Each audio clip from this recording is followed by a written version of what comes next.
And welcome back into the QB Huddle podcast. I'm Tim Smith, joined as always by my podcast partner, Brandon Newhey. Let's go. We are live to talk all things quarterback and in the NFL. And guess what, everyone? It is Super Bowl week. The Super Bowl just a few days away, and we are here for it. San Francisco obviously taking on the Chiefs. And with Brandon being our resident 49ers fan, this show is about to be a lot of fun. We also have Wait, I'm sorry, what? Say that again? I said we back in it, baby. We're just going to let Brandon talk. I mean, he's not angry at the world yet tonight, so we're doing good. He's been angry the last few weeks, but he seems like he's in a good mood tonight. We also have a very special guest host. Tonight, we have the QB coach from the DC Defenders out of the newly formed UFL, Coach Shannon Harris. Coach, how the heck are you? Oh, I'm great, man. I'm honored. Definitely excited about being here amongst you guys' platform. And, I'm very excited that we're starting into a new year of now the UFL. And, hey, the first season is over or about to be over this Sunday, with high school, college, and the NFL. And now we're about to fall into a new season with the Spring League and, continue to give everyone some excitement. So tell us a little bit about the UFL. We're going to get into this a little bit later in the show towards the end, but just tell us a kind of a 30,000-foot view of what the UFL is doing, when camp starts, and when the season starts. Yeah, so, with the UFL, of course, with the merge now from the USFL and then the XFL, I think ownership did a tremendous job, when I say ownership with, Denny Garcia and Dwayne "The Rock" Johnson.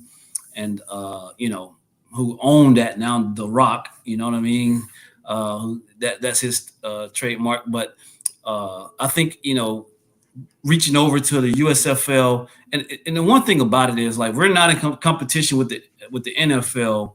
And, it seemed like we were in competition with USFL as well. But I think they got it right by merging the two.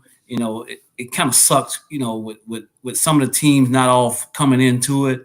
And for the players, you know what I mean? It hurts a lot of those guys or coaches. But I think it's on the right path. I think it's going to grow from with the merge and from the XFL and the USFL and bringing that marriage together and combining it and making it the UFL now. It's some promises with it.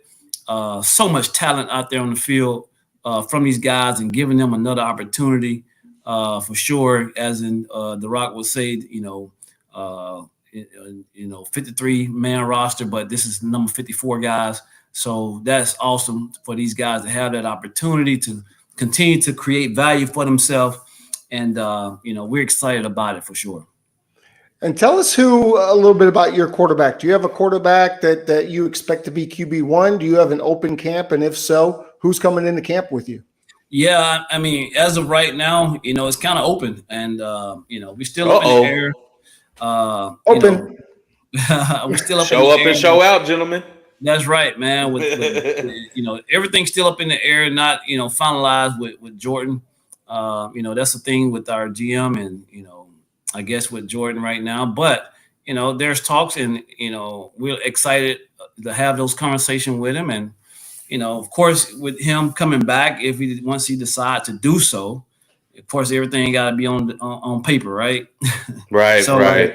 Once he do so, of course he's our guy coming back, but we have two exciting gentlemen that have joined our team this year with Jalen McClendon and DeAndre Francois.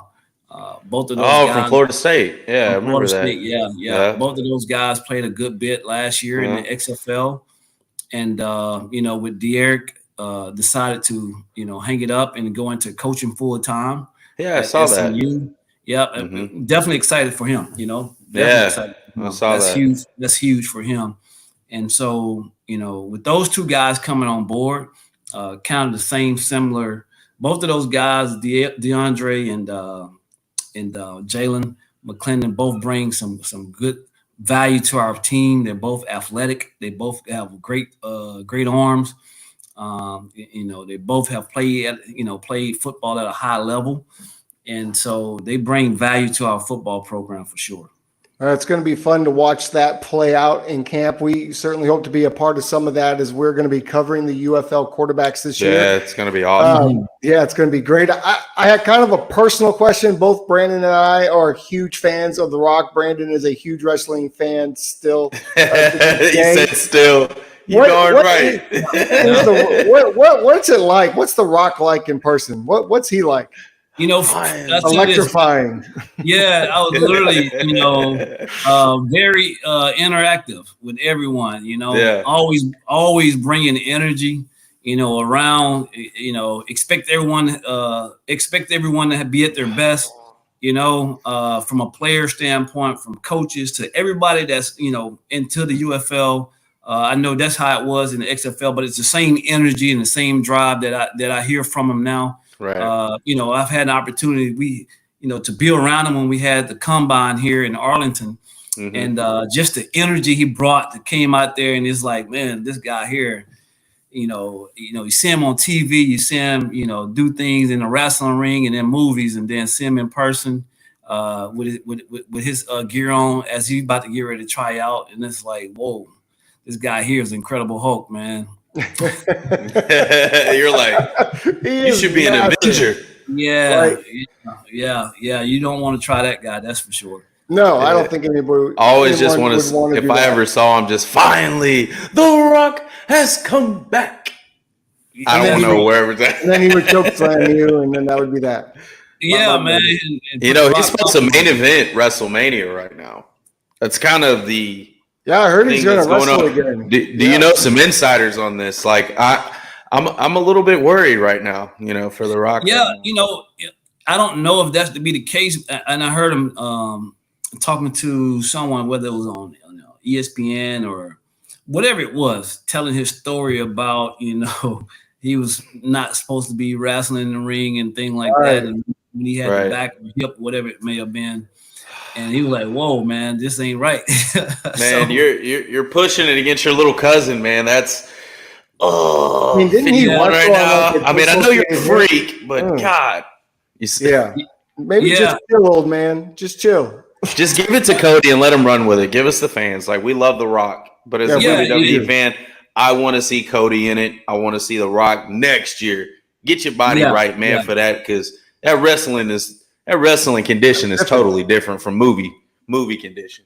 Yeah, it takes a lot on you, man. For me, if I could just, and I was a huge wrestling fan growing up as a kid. Attitude Era. Oh man, just from the Hulkamania. Hulkamania. Okay. I wasn't there. I wasn't there yet. That's more my age. I know Hollywood. Jake the Snake. Man, the Kamala, just all those guys, man. I was a huge Andre the Giant, man. But the biggest thing for me was all of those guys, of all the greats that has been before now. It was just their intro. You know what I mean? How they came into the ring. That music hit. Stone Cold. Man. Stone Cold and the greatest of all time outside of The Rock, of course, Bill Goldberg. Oh, man. Oh, man. Hey, Tracy's a Goldberg fan too, man. Hey, I was an HBK fan, man. DX. That was my squad. Hey, man. Bill Goldberg was a monster. Was, to me, was the guy before The Rock. You know what I mean? Yeah. And just their build up, these ex football players, and a lot of these guys have played football, but those two guys are animals. Let me say that. Yeah, animals, yeah, man. that's a good way to put it. Yeah, man, that was great, especially in that mid '90s era. That was my era. Great stuff. That's when the Rock would come out and he would just talk. He would get on that mic, and you waited all day for Rock to come out and get on that mic. That's all you need to see. Those were good times. Coach, are you rooting? We're going to give our picks later and kind of break down the Super Bowl, but are you rooting for anyone personally in this game this weekend? Do you have any connections to anyone in the game? Honestly, no one personally per se, but and honestly for both of the quarterback because they're chasing two different type of things. But no one personally. If I had a personal pick in this thing, a friend of mine that's the running back coach for Kansas City, and Todd Pinkston, man, he's a Mississippi guy. He from near my hometown, and so if anything, for that reason, from a personal standpoint, sure. So you do have a connection in the game. That's fantastic. Yeah. But I will say this, man. I'm from Mississippi, and I grew up, loving Jerry Rice. So of course he was always a 49. He's a 49ers guy, and that was my guy. I grew up loving the 49ers. So oh boy. All right. All right.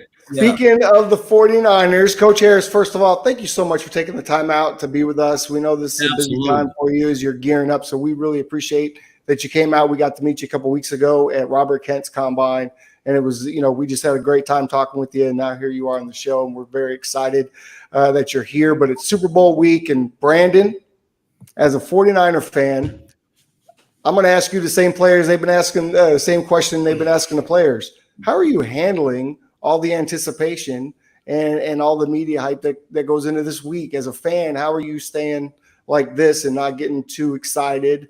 Are you having sleepless nights? What's going on, Brandon? Nah, man, this is what we've been waiting for. And since we've seen it since 2019, building this team with John Lynch, we know what we got. It's time to finish the race, man. What more could you ask for?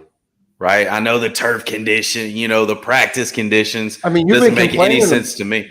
I don't like it. I don't like it. You don't roll grass out on turf, Tim. And then it starts raining and getting soggy. I didn't do it. I didn't make that decision. Come on, man. We're the number one seed. I know you hate us, Al Davis, or his son does now, right? Because the last time we were there, we won, though Kansas City was undefeated. But you gave him the entire facility. Wasn't that the NFL? Wasn't that up to the NFL to decide? That was probably the Swifties that pulled that political move. The Swifties pulled it off? Okay. Man. I mean, no excuses. No excuses. It just makes the story better. It makes the story better. I did hear that they had like over 20-something different, people to come out and check that thing out. Yeah, it was ranked at a 50. They say it's a little spongy. It's a little spongy. That's not good. Yeah, they say it's a little spongy. And it's wet. It's been raining. Raining. So we're out in the rain and the cold, and they're out in the cool. Maybe that's why Kyle was all drunk. That's why Kyle was drunk last night. He was miserable. I like that Kyle more.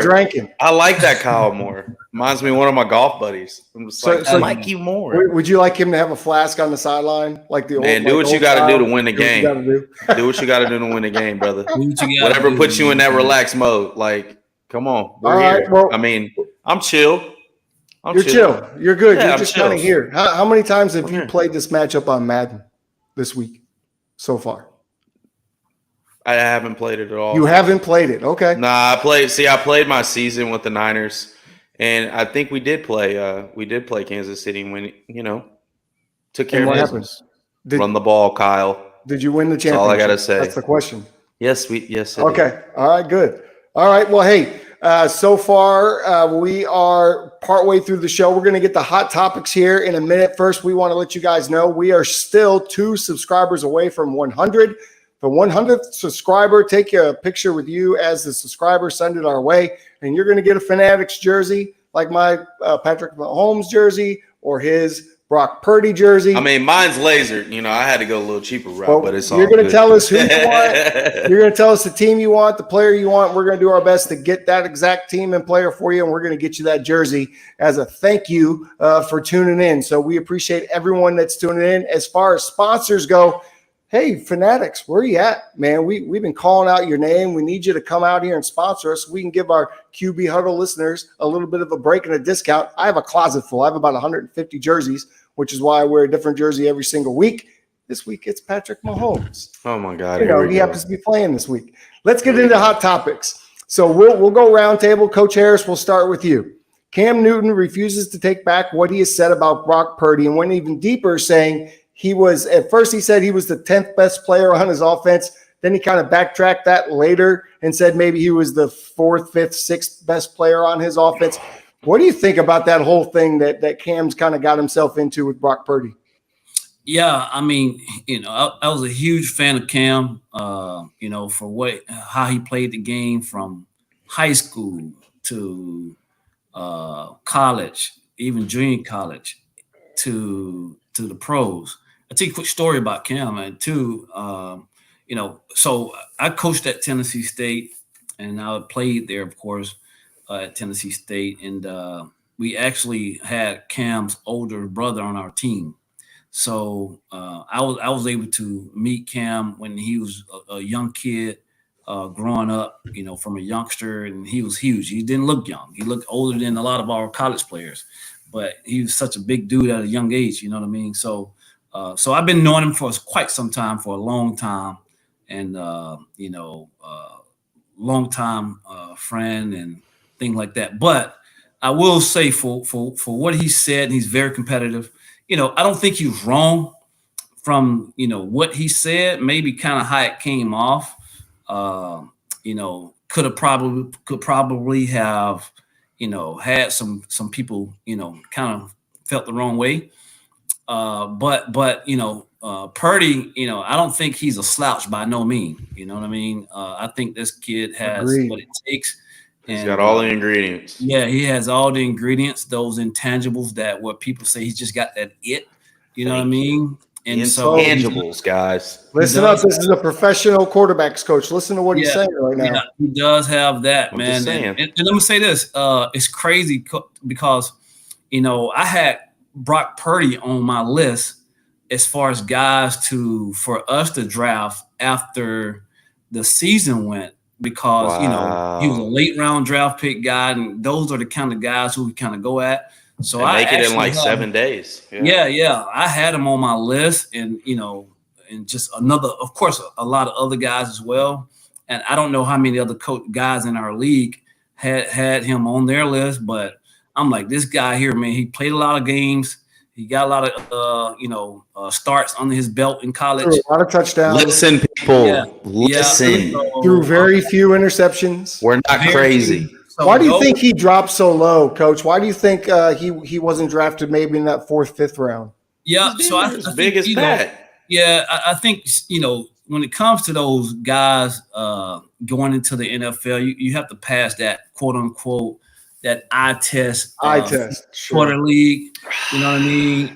And so those guys, people think that, okay, we can still get this guy at a later round and he can probably still add some value to himself, later on. But that's kind of like why so many of those guys fall by the wayside and fall so low, unless you just flat out dominating and you just got that radar on you from your junior year, to your senior year, and you just got a high upside. But I think he stayed consistent. He stayed steady. He stayed consistent throughout his college career, and that was a huge thing for him. Yeah, I really like him. Brandon, where are you at as a Purdy fan? Are you just tired of this, or what are your thoughts? To be honest, I didn't disagree with anything he said, and because for me, it's just I understand the role of a quarterback. I understand that you're a point guard. You may not be the 10th best player in your team, but you're managing to win and you're creating opportunities and you're impacting the game in a positive way, right? I was like, okay, Cam, yes, we know you're a tremendous athlete. You're a freak, but this guy's doing it with his intangibles and he's doing what he can. And your job as a quarterback is to get your team in the end zone. And the second he stepped foot in that offense, I knew it was different. It felt different. It was just like, man, this guy's averaging 30 points a game. He's distributing the ball. He's making all the right decisions. Is he going to make rookie mistakes? Of course.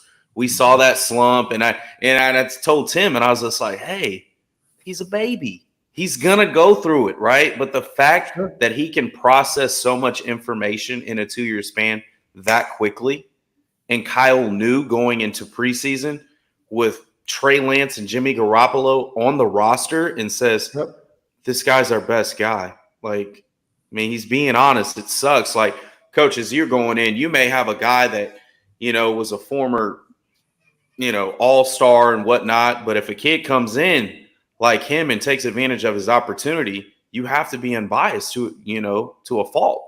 If this guy's operating the offense better, sustaining drives, we're going to have success. So what Cam is saying, I agree with it, and it's okay. It's okay. You don't have to be the most talented. Tom Brady was the most talented on his team. Joe Flacco wasn't the most talented on his team, right? There's several guys. Joe Montana wasn't the most talented guy on his team.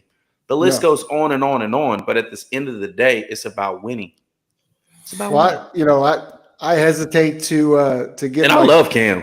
I hesitate to give my true feelings on the subject because you're emotional. Coach is a fan of Cam and a long-time family friend. I am not a Cam fan. I recognize that he was an athletic freak. I recognize that about him, but his off the field persona to me just wears me out. And the fact that he's talking about Brock Purdy the way he is, and I feel like Brock Purdy could be a multi-Super Bowl winning quarterback because he does play from the neck down, from the neck up, where I think we a lot of times as fans in society, and especially a guy like Cam who played from the waist down for the most part, we want to see the athletic guy. We want to see the splash play. We want to see what Caleb Williams is going to do next. But I'll take a Michael Penix who's going to go out there and complete 80% of his passes, get 90% on third down and be smart with the football. So for me, I don't like the comments. And his peers are telling him, hey, man, what are you trying to do at this point? The kid's playing in the Super Bowl. And we know that he's insane. Look, Cam's got a lot of pride. He's never going to back down on his opinion. I get that. But at least at some point, give the kid some credit for what he's done. And I don't feel I think he has, though. I think he has. I think he has. I mean, to a minute point under pressure. But I think you're only putting this one asterisk here. He said a lot. He gave him a lot. He gave him his flowers. I was like, he's not wrong. Like, I don't know, though. I feel like he's still getting discounted, but he's being discounted by a lot of people. Ryan Clark actually ate some crow, which I like to see after Brock Purdy got that win in the championship game. So, but that's okay. Let's move on. This is going to be a funny one. Taylor Swift attending the Super Bowl, and you might see her for about 25 seconds or so. Coach, is it bothering you, the Taylor Swift story with Travis Kelce? No, not at all. I don't see why that bothered anyone, for that matter. I know everyone wants to, see the football game and get tired out of a thing like that. But honestly, I think it's brought so much excitement to it as well.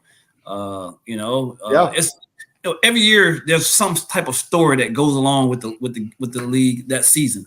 And I think, this is what went along this season. And, a lot of people have embraced it. And, it's kind of like the talk of it. And I think it has, brought a different light to the game and had more people watch the game for that reason. Couldn't wait to see Kansas City play, right. Or what may happen on ESPN and showing her dancing and swag surfing and stuff like that. But with the crew, I don't know, man. So many times, people get the pennies in the wide every once in a while over so much, positive feed. It's not like it's anything negative. Anytime it's something positive, I'm all for it, man. So, people just tend to hate instead of appreciate. And as a Travis Kelce fan, he's a good guy, right? Perceivedly so. He seems like a good dude. And for him to have that crush on her, she gave him an opportunity. They had known each other for a good month before she actually showed up for the first game, even though, to the public, it was portrayed as, hey, come to the game, and she showed up. But I love that the biggest star in the world is putting on some normal clothes and going to the Chiefs game, sitting in a box and cheering on her man the way she is. I think it's a lot of fun. I think it's humanized her to some degree that she's out there cheering for the Chiefs. I don't mind it at all. Brandon, where are you at? Does it bother you to see her jump on the TV as a 49er fan? Absolutely not. But normalize going into a Super Bowl suite with normal clothes. That is not normal. That suite is like 2.5 mil. Well, we're not going into the suite, but come on. I think, man, honestly, I think it's good for NFL. I know it's political at the same time. I know there's a political agenda behind this, and I hope to disrupt it just a little bit. Just shake it up, just a little. I think nothing's wrong with Taylor, man. Like you said, it normalizes, or I think people looking too far into it. I mean, Jack Nicholson used to sit courtside at the Lakers games all the time with Magic Johnson. And we know how big Jack Nicholson is, right? Yeah. It's the original Joker. At one time, he was probably the guy, right? In the world. He was guy. Snoop Dogg's on the sideline or Snoop Dogg's courtside. I mean, you know how big. I mean, I just think, man, at the end of the day, kudos to their relationship and everything. But at the end of the day, man, it's no hate towards the Swifties. It's no hate towards that. Let's go it's on cool. and on. Yeah, it just brings more to football. Like, hopefully more girls start to engage in football and start to learn the game and realize why guys are obsessed with this thing. I bet you don't want to see her. I bet you don't want to see her during the Super Bowl because that means Travis Kelce is balling out. Somebody on Kansas City is balling out, right? Yeah, you don't want to see man. Let's be honest. Hey, we gonna see, man. I know a lot of cocky Chiefs fans right now, but my brother's not gonna be cocky. My brother from high school, he's not cocky, so I'm gonna chill on it tonight. Hey, Carlos says 31-28 49ers win Super Bowl. Bang bang Niner gang. I just threw up in my mouth a little bit by reading that. 31-28. This ticket, this Super Bowl ticket, coach, is known as the most expensive Super Bowl ticket in history just to get in the building. That's crazy. 2 questions for you. Would you pay the price? And have you been to a Super Bowl before? Vegas, baby. Hey, that's you why gonna pay. In Vegas. You gonna pay. Yeah, no, I would not pay for the ticket. That first off. No, you wouldn't. Absolutely not. I'd rather watch it at home and enjoy time with family. That's for sure. For that amount, But no, I haven't been. Had a few opportunities, but things just didn't work out in time. For me to go. But to pay for this ticket, no. Well, listen, coach, if all keeps going the way you're going and you've been successful enough, you may just coach in one of these one day and get in the building for free. So why pay the cost, right? Right. Why pay the cost, man? Why work for it? 100%. Brandon, you're a diehard 49er fan. You don't even want to come to the Super Bowl party at our friend's house this weekend. You want to watch the game in a closet by yourself. I can't believe it. So I assume you would not pay the ticket to go to this football game. I will never, ever pay for a ticket to go to the Super Bowl. I'm just not that guy, man. I'm really not. I like to be isolated in my home. I like to have my beers, my little son running around. It's a cool experience for fans, but playing it on the field for so long, doesn't it feel weird sitting in the stands? It feels weird. To me, it feels weird because I've done it for 23 years of my life being on a field. Yeah. So to sit up in the stands outside of my guys, outside of watching my quarterbacks, I feel weird. I'm like, yo, what?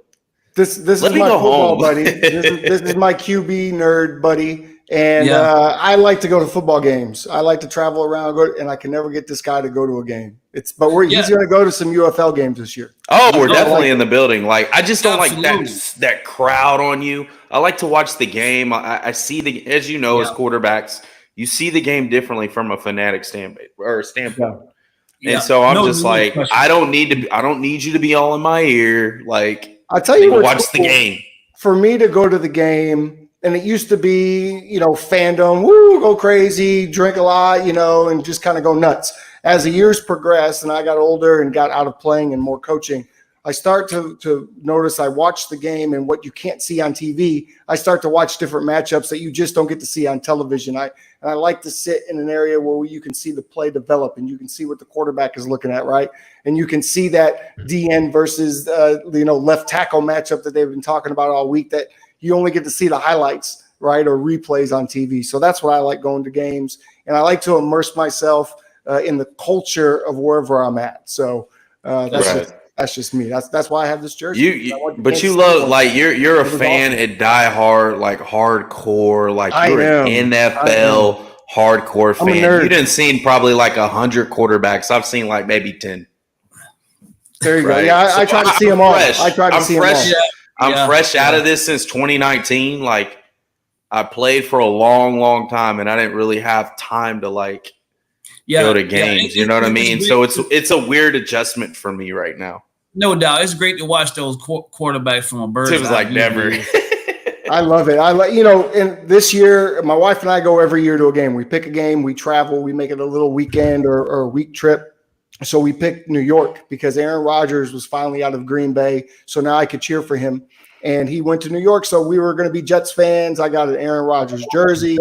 We planned a whole trip to New York. So you can imagine our disappointment that Monday night so many weeks ago when he went down 33 seconds into the game.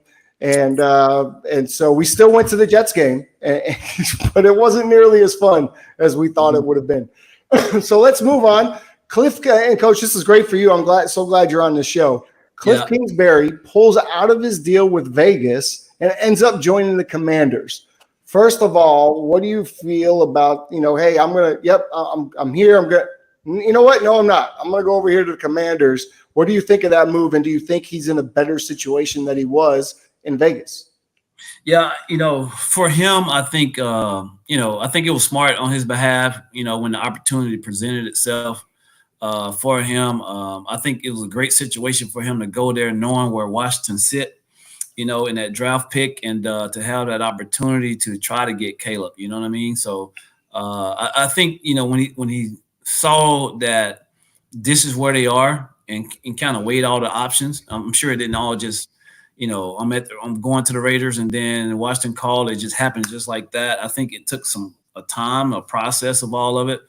And so, I think once he realized, where they sat, as far as from the draft pick, and, they have a really good opportunity to move up from that, I guess what they're number 2 or something like that. Yeah, number 2. So so you can go up one spot to try to get him, or, maybe he'll just fall in their lap some kind of way, and to kind of have that opportunity to, and he's already worked with him too. You know what I mean? Yep, exactly. So why not work with someone in the NFL that you're already familiar with? Well, as a Bears fan, I want Justin Fields to stay in Chicago. And as the weeks progress, it looks more and more like that's what's going to happen, particularly with this move. No, Justin, stay. We've got your back. Justin, run. Hey, let's not forget who the Bears are. They're a historic franchise, and they're going to get it right. That's never developed a quarterback. I understand, but they're going to get it right here, and Justin's going to change the way quarterbacks are perceived in Chicago, I think. And what I love about this move as a Cowboy fan is I do hope that they move up. I do hope that the Bears get a couple picks and they get to go to number 2 and still take Marvin Harrison Jr. If they're smart, that's exactly what they'll do. Mm-hmm. And then for the Cowboys side, so I grew up in Chicago, so I'm loyal to Bears and the Cowboys. The Cowboys side of things, I love that Cliff Kingsbury and who I think might be the biggest bust of our generation, Caleb Williams, will be in Washington. Whoa, strong. We will continue to whoop their behinds week after week, year after year. I love it. I don't trust in Caleb Williams at all. We're going to get in some of that draft talk in the offseason. Coach, you're welcome to join us for some of that stuff because I know you have some opinions of some of these quarterbacks coming out. Yeah, I'll have a few opinions for sure. Yeah, I bet you do. So that'll be great. But I love it. What do you think, Brandon? How do you feel about Cliff Kingsbury ditching the Raiders job to take Commanders, and is it a good spot for him? To be honest, I don't know, man. I mean, yes, Cliff doesn't have to worry about the defense with Quinn and adding that new other coach. I feel he can play a little bit freely without having to have all that immense pressure on him because, the defenses, they're going to come to play. I think this is a move to get Caleb home. And I've said it since day one. I was like, he's going to Washington. He's from there. It matches up. Now you have a, former passing coordinator, AKA OC dual, Right. I think it's going to be fine. I think, now Caleb goes into an offense. They're going to draft him. I'm just curious to see what the Bears are going to do at number 1. I think, well, like Washington gets him. Right. But it's a little premature for Washington to give up all that capital for just one person. And you're sitting. But how much do they have to give up to move one spot? It's one. I don't know, man. You're gonna have to give up something, man. I'm not sure. Looking for their I'm not a franchise quarterback. They'll do it. They've been looking for their franchise quarterback since Gus Frerotte. No, I'm just messing with you. I mean, if Washington really could play hardball here because honestly, they have the upper hand because Chicago and Caleb is not a match, right? Caleb doesn't want to be there. The Bears know they shouldn't draft him. And then at that point, they need to take Marvin Harrison, but Washington knows that as well. So does Washington have to give up the farm to get that number 1 pick? I don't think they do. I don't think they do. I think he falls. Yeah. Yeah, he might fall to 2. The Bears definitely go get Marvin at number 1. I banked on Marvin being number 1. I would. I would never take a receiver at number 1, but I feel like with you, he's a generational guy. He's a can't miss guy. You got to take him. He saves the franchise maybe in Chicago. He saves Justin. We got the chat group going pretty nuts. The chat's going crazy. The chat's going crazy. We just opened up a can of worms here in the chat. We did. What was the can? I mean, you said the Bears never get it right. They really don't. Defensively, really don't. Yes. They were like, "Are the Bears still in the NFL?" I'm sorry, Tim. They're roasting you, man. You see what they're talking? You see how they treat Justin? No, they don't deserve Justin. Run, Justin, run. I know Coach can't say it, but run, Justin. Say it. Run. Speaking of go to Atlanta with Zach Robinson and get it in. Speaking of the Commanders, Zach was my roommate. He was my roommate during camp. It was kind of weird. Like now he's the OC for Atlanta. I was like, "Yo, I know you're gonna bring a nice little offense because you remember Zach Robinson at Oklahoma State. He was running that zone read. He was an athlete. He was getting it done. You know, I feel Atlanta's a nice spot for him. Yeah, get out, Justin. Get out. No, Justin, stay where you are. Speaking of the Commanders, Eric Bieniemy, obviously he's out as soon as Ron Rivera is no longer the head coach there. Kind of a raw deal for him. Coach, where do you think he's going to end up? I mean, doesn't seem to be much of a market for him at this point. Yeah, I think it's one of those things to where, with the timing with things, but sometimes that can still be a great thing. You know what I mean? But I think, if anything, maybe sit for a year and then rejoin the chief next year. From one of those, from something like that. You know what I mean? Sure. I don't see why not. Why not, go somewhere where you back, you're going to be welcome to come back to, and a place that you're familiar with and things like that. So I believe that, sit for a year. Sometimes we just all need to just take a deep breath, get away for a year, whatever it may be, and come back the next year, recharge, rejuvenated, and then get back started. But I believe, take a year off at this point right now. Don't try to rush into anything, and then rejoin the chief after the next year, and then see how and let the chips lay where they may. Can you come up or put your finger on any reason that Eric Bieniemy seems to get the short end? Doesn't seem to get a lot of looks at these head coaching jobs that are available, or some of the OC jobs that are still out there? Yeah. For whatever it is, and I don't know him personally, but for whatever it may be, you seem to think that they get overlooked. And I don't know what that reason may be. I haven't put a finger on it. And, where he's had a lot of success with the Chiefs and kind of know how the organization run. And I think some people try to look at where you've been before outside of where the Chiefs, where they are. Sure. And, one of those type of things, because they've had so much success.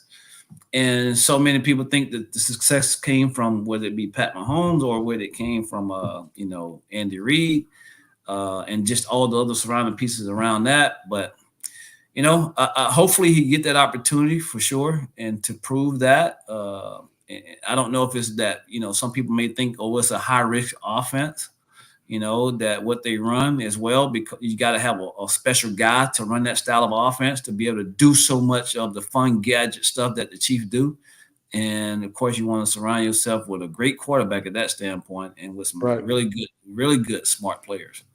And Sam Howell is not Patrick Mahomes, although they were on a run there for the first part of the season, and they led in a lot of categories, as Louis continues to remind me. But what do you think, Brandon? I mean, I like the idea of him sitting and going back to the Chiefs, where he's comfortable, where the organization loves him. What do you think about EB and where he's headed next? It's unfortunate for EB, man. I could tell that he's a tough, hard-nosed, old-school coach, but he knows this ish. Mm-hmm. Some players, this new generation, some of them can't handle it. But this older generation needs a coach like him because you can tell like he truly loves his players. Yeah. Like you can tell Bieniemy, despite the Chiefs being in the Super Bowl right now, because they are really good, they miss that guy. Yeah. They miss the creativity within the run game, within the stretch, like just different types of concepts, right? They don't stretch the field like they used to. They don't. So they're a very dink and dunk kind of team. Pat's turned more into a game manager until he has to play Superman. With Eric Bieniemy, regardless of say Andy's calling the players or not, Andy gives a lot of autonomy to his guys. You could tell that even with watching quarterback on Wednesdays, the players would come in and create some of their own stuff. EB be right there with them, right? So I understand why EB left to obviously, hey, bet on yourself, your own story, right? Sure. I mean, you took a guy who's a first-year starter in Sam Howell and made him a 4,000-yard passer. He was leading the league in passing yards for a long time. Now, granted, with being a rookie, being young, all those passing yards, what happens? Picks start to happen. A lot of picks. Right? So turn over the ball, right? I just think, like as you said, Coach, take a year off, kind of reevaluate this thing, see where it goes. If you happen to join in back with Kansas City, fantastic. Maybe Andy Reid will give you the opportunity once he retires to take the reins because out of any coach, he believes in you more than anybody. That's right. Right. And so I feel like there's no pride left aside here. I mean, it sucks. Maybe he's a bad interviewer, right? Maybe he's just very short to the point. He's not going to sugarcoat you or brown nose you. He's going to tell you like it is. He's a hardcore cat from Cali, man. I mean, what do you expect? What you see is what you get. So maybe the way the world is now, maybe that's not as acceptable as it used to be. And so I just feel like, man, I would love to play for a guy like EB, man, because I know he cares and he's going to bring the best out of you. Yeah. And so hopefully taking a year off, relax, get back to it. Maybe something will fall in your lap. But if not, man, go back to KC where the coach really believes in you, man. That's right. And the players. And here's the thing. This brings us right into our next conversation because I feel like he might have been a good coach for this situation. But the Raiders, they said Las Vegas would be perfect. And they hire Luke Getsy. Knee-jerk reaction to losing Cliff, in my opinion, yes, because this dude did absolutely nothing in Chicago worth anything. If anything, he had an offense that Justin was not comfortable in for the first part of the season. He had to change it drastically. Not a fan of the guy. To me, it was a knee-jerk reaction to losing Cliff, and you didn't take your time, and you could have went out and gotten an Eric Bieniemy. Coach Harris, what did you think of that move by the Raiders? It's with the new GM and a new head coach there. Yeah, so I look at things always from where have you been and who have you done it with type thing. You know what I mean? And so as I look at, Luke is more of, and I think he'll do well with the Raiders because I look at it from the style of and Garoppolo coming back, right? I would assume. I'm not sure. They could be looking for Aiden O'Connell to be the guy. Yeah, it just even if he is or not, I don't know. But and the other guy may come in, but I think they kind of run the same type of system that they ran at, with the Packers before, and you kind of reunite with Devontae Adams a little bit too there, And so I think some of those players there kind of understand what they did before in the Packers in that West Coast style offense. Mm-hmm. And, to get a chance to let those guys maximize their talents and to have a familiar voice in there with some familiar faces and some familiar language. And so I think that's kind of like how they went about that part, as I look at why they made that hire. I can kind of see those type of things. And, everybody wants some familiarity for sure. It amazes me sometimes, guys like a Luke Getsy, who we're being reminded in the chat was 17 and 17, 2 years with Green Bay. A guy like Luke Getsy, a guy like Kellen Moore, these guys continue to get jobs, and yet, Tim Smith's phone isn't ringing. And folks, I got two of them. Guys, you could call either phone. Yeah. And I'll come work for your football team, and I'll do it for cut rate. Whatever you're paying Kellen Moore, I'll do it for half. So I'm just letting y'all know. Shout out to the chat right now, man. Go ahead. Yeah, the chat is going crazy. We're going to get to y'all in just a minute. We're almost through the hot topics. We got 2 more. Bill Belichick, Coach Harris, does not have a job. Who is more of a GOAT to you, Andy or Bill? My man, that's a tough question, and very tough. But I tell you, man, when you look at Andy's resume from where he's been and how he's done it, you know what I mean, and always had success everywhere he's been, and I'll tell you this: you cannot take 6 rings away from Bill, that's for sure. But then when you go back and then you look at when he left and the success that he's had since the GOAT, quote unquote, Tom Brady has left, It's hard to ignore. It's hard to ignore, you know what I mean? And so, but everywhere that I know of Andy, man, he's had success, great success, and he's always a contender, no matter where he's been. And so, you got to pay attention to that as well. A lot of time it's not about how many rings; it's about the amount of success you've had consistently over your career.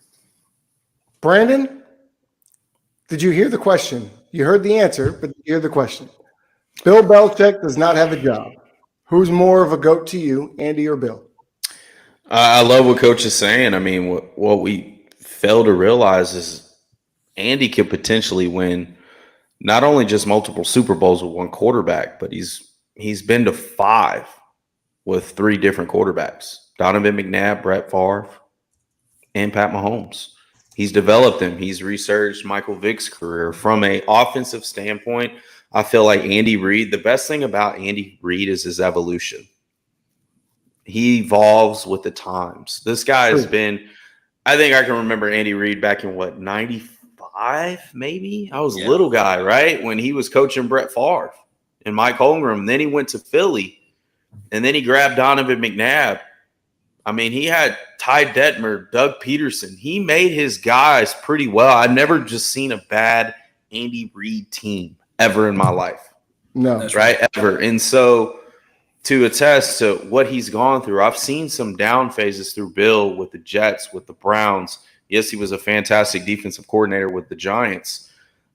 We obviously have to give it to Bill, but if I was to say who's adapted the best as far as evolution of the NFL game, I'd say it's Andy Reid without question, because we see exactly what Coach says. We see exactly what Bill is without Tom Brady. He had to have that quarterback. He did. He had to have that quarterback, right? And we know and just like every coach does, man. Guy. Bill wasn't an offensive mind. Bill's always taught Tom Brady everything. They met twice every week to go over defensive tendencies and things. To me, I feel that's extremely more valuable than just the offensive side. It's because you understand the defensive tendencies. You're not just understanding it from an offense perspective. You're understanding it from the technique, the alignment, the formation of the motions of what they're doing and how they're trying to accomplish it. He gave Tom Brady the answers. You definitely have that why. That's huge. They're always doing it. Yep. Yeah, no, I agree with you. Now, we do see in the chat, Bill's winning percentage, 60.64%, basically almost 65%. Andy's 63, almost 64%. So they're very close together. My man here right now, Keon, I hate to cut you off, Tim. Yeah. But we got some of my best buddies in here, man, from Oklahoma. But Keon is actually one of the content creators for The Pivot. Oh, well, welcome, Keon. And so he's in. He's a great videographer. Obviously, Los, my brother there. We got Rome in the building. We got Stefan in the building from the Couch, Exo from the Couch Coach. I mean, we got some guys in here that are really spitting it out right now. So this chat group is going pretty live. It's on fire. And I'm going to go against the grain, and I'm going to say Andy Reid's the best, the GOAT coach of all time. Because you're an offense. And because I'm an offensive guy. I will say this. I think without a doubt, Andy Reid is certainly the best play caller of all time that we've ever seen. And I mean, we talk about QB whispers. This guy took Donovan McNabb to 5 NFC title games, went to a Super Bowl, was this close to winning that Super Bowl. Unfortunately, he ran into Tom Brady. What are you going to do? Then he's taken Patrick Mahomes to 4 Super Bowls and 6 AFC title games. The guy's a machine. Man. The guy's a machine as a coach. He resonates with his players still. He's in his 70s, and these guys love him. Is he 70? Yes, and they love him. Love him. He's evolved so well with the game. That's huge. That's huge. I think that's why you probably got to put him he's there. He's like a Don Shula. Like Don Shula evolved through so long. Yes. Bill Walsh was kind of out. Bill Walsh was kind of checked out after 9 years. Yeah. Right. His predecessor, Seifert. I feel like Mariucci could have been a nice evolve, but he went to TV. Yeah. But yeah, Andy, man. That's ridiculous, man. I remember Andy, God, when I was a kid watching Brett Favre. Bro, that was his guy. He's been doing it. He's been doing it. Coach Harris, the season is just about over with. What was your favorite moment of this NFL season? I tell you, man. Wow. Sheesh, that's hard. That's a hard one, right? Really hard. Yeah. I had to put a lot of thought into this myself. That's hard. But I will say my favorite moments of this year, this season, and it was any time the Dolphins played and Tyreek Hill was touching the ball. Fantasy guy, huh? You had him on fantasy, didn't you? And and in the parlays. I don't do fantasy, but I mean, this guy's a human highlight. Oh yeah, he a coach. He can't do it. This guy here is a human highlight, man, and a lot of fun. Just any time that you would watch, and I have Red Zone, so of course I'm watching every game. Sure. But when they were playing is everywhere. Any point in time, Tyreek touched the football, it was a favorite moment for me because you never knew what he was going to do with the football. This guy's electrifying. I never knew a receiver can just take over games the way he did, outside of guys like Jerry Rice and Randy Moss and, T.O. And that can be a whole He gave you that feel. Yeah. Yes. But he gave me that feel to where, it's going to be a highlight moment regardless. You never knew what it was going to be, but it was going to be a favorite moment regardless, So that was kind of a thing for me this year. Okay. That's awesome. Brandon, what's your favorite moment this year? I'm going to guess what it is, but you tell me. It's that kid. It's that kid, man. I've waited almost – what was it, 20 years? Was it 90? Yeah, over 20 years, man, to see. I like Jeff Garcia, man, but it's something about this dude, number 13, man. I don't know what it is, bro. He got something that you just can't teach. And I like that. I like that. Jeff Garcia, I like that. Kind of like those guys, kind of those. Yeah. Yeah, I haven't seen a guy like this in a while. Like it gives me full confidence in my team, right?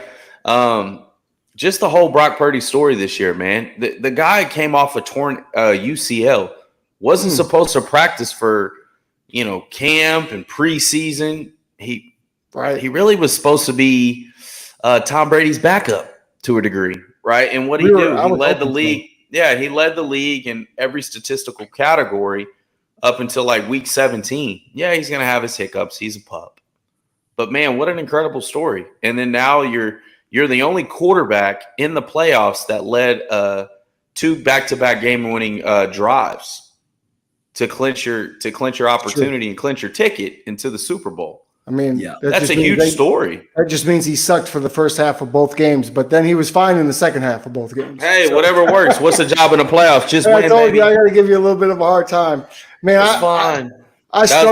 That's mine. I struggled with this because I got to go to New York this year. I got to see the Jets. I had great tickets. I got to do the Jets chant. That's always been a dream of mine to be able to do that at the Meadowlands. Getting out of there is a mess. If you've never been to a game there, don't go. It's horrible to get out of there.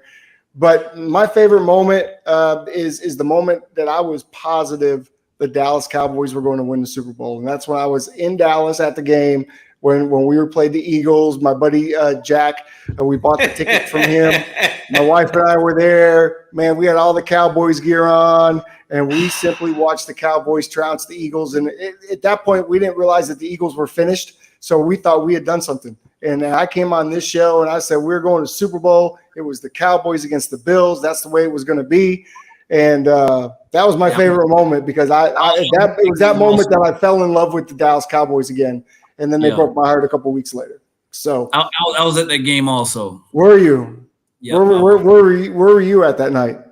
I was actually in the press box at that point in time. Oh, my goodness. Fancy. Okay. Woo. There you go. Bird's eye view, man. You had to see it develop, the logistics of the whole play, That's how I like to watch the game. If I'm in the stadium, I want to be in film. That's right, like that man. film's That's vision. right. I have where we sit. My buddy's tickets are 50-yard line, right above the Cowboys bench. He's he's right on the rail, and then right behind us is Jerry Jones in his private box with his son and his daughter. And at the Green Bay game, I stood up and I put my arms out, after the pick six, and I was like, "Really? Is this what you want to keep doing right here? This is it, Jerry?" And everybody thought I was trying to be funny. I wasn't being funny. I was really serious. I was ready to climb up there and it might have went viral. Man out. It might have, but I wasn't going to do that. Those aren't my tickets. Those are my buddy's season tickets. I can't get them kicked out, so I had to be nice. But I was very frustrated against the Green Bay Packers. I can tell you that. Poor much. guy. Poor guy. No. They've won more playoff games in that stadium than you have. Godly. Anyway, stab. Let's move on. Hey, don't forget. You're a Cowboys fan, Coach. I'm sorry. No, you're a Niners fan. No, come on, man. You're a Niners fan. He's not a Cowboys fan. Come on over here back to the red and gold, man. Yeah, that's right, man.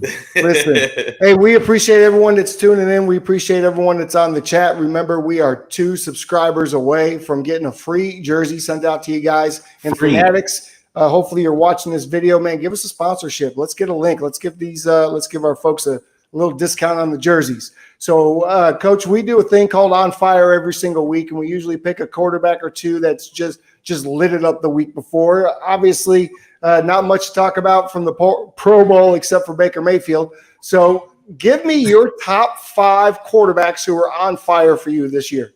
Yeah, and I don't know if this in any order. We're just not. I don't think, or it's not. But no order needed. I just had 5 guys who I thought was just lighting it up, man, and had a really good season this year, and created a ton of opportunity for their teams. But I'll start out with Purdy. Purdy was my guy that, man, he was just on fire. He's very consistent all year. That guy he was on it. Prescott, man, Dak was really good this year. He was, created a lot of explosive plays for those guys. He was dealing it, being that point guard for the Cowboys, and until the playoffs. To the playoff, man. That's all I can keep going back to. Anyway, I'm sorry. All that matters. Then I had Tua. Tua was fantastic this year. Put up some big numbers. Of course, again, when you got that guy Cheetah, man, and you can get him the ball and just throw it out there, he's going to do it. Makes life easy for you, doesn't it? Makes life so much easier from a quarterback perspective. Then I had Goff. I love, his comeback story from, having to leave after being in the Super Bowl, and hearing all the talks of why he got traded, and then go to Detroit of all places. Of all places. Do what they did this year was unbelievable, man. So you have to give him flowers for that. And man, my rookie, man, CJ Stroud. CJ. Yes, sir. That guy there, man, he was unbelievable from start to finish. And I tell you, the turning point, and it could have been a turning point. I don't know if it was. But when that shootout they had against the Bucks, and this guy was just laser focused and he was like precise with his throws, on point, and he was dealing it, man. But I tell you, those 5 guys right there, as I look back on it, yeah, those guys was dealing it, man. They was on fire. And CJ, we all agree, definitely rookie of the year come Thursday night, for sure. Offensive rookie of the year. Yeah, and you have some good picks. I mean, you have some guys that you can all put in there and pick. But I think CJ Stroud, for what he did, with a rookie head coach, there as well. And then Houston, who everybody said that was a end of your career place. Right. and for what they did going there from D'Amico and then himself, yeah. Yeah, and he almost beat out Baker in the Pro Bowl. Almost, it was close. Almost. That's right. Brandon, who were your top 5 on fire, man? Give them to me. Top 5, no particular order, and I looked at this as not just the regular season. I looked at it what are you doing when it matters the most? Okay. Right? Patrick Mahomes, he's still the king of kings right now. He did more with less this year, right? He turned in a little bit of a game management. He turned the ball over a little bit, but when it mattered the most, he made it happen, got his ticket. The next one, Lamar Jackson, a powerhouse all season long, right? Got that other playoff win under his belt. Unfortunately, it looked a little bit shaky, but the only reason why I put him at 2 is because of that. If he would have overcame that, obviously he's the number 1 guy. 3, Brock Purdy, man. He led in every important category until week 17. And when it mattered the most, he made the most plays out of anybody in the entire playoffs. Right. True. Punched his ticket. Right. Number 3, Josh Allen. Number 4, Josh Allen. Josh Allen was on an 8-game win streak, man. When they needed to, man. Listen, I love it. He's a gunslinger, right? You get what you get, but at the end of the day, man, he fell on his sword in the playoffs, and I can't even be mad at him. I can't hate on it. 8-game win streak. Oh, he guys got over 40+ touchdowns total. Yes, he has 18 interceptions, but we can get away from that. A lot of turnovers. And the last one is CJ Stroud. He showed up in every single game, right? The only just welcome to the NFL moment was against one of the number 1 defenses statistically in the Jets. And he won a playoff game, man. He's almost got as many playoff wins as Romo and Dak Prescott, man. He's almost there. You had to throw that out there. I did. Punch a little slug on you. It's kind of rude. It's kind of rude. I'm going to kick you out the room. Yeah. All right. Well, I'm going to go a different way. First of all, I'm going to just say, for caveat, Patrick Mahomes is up here. He's in his own box. He's in his own atmosphere.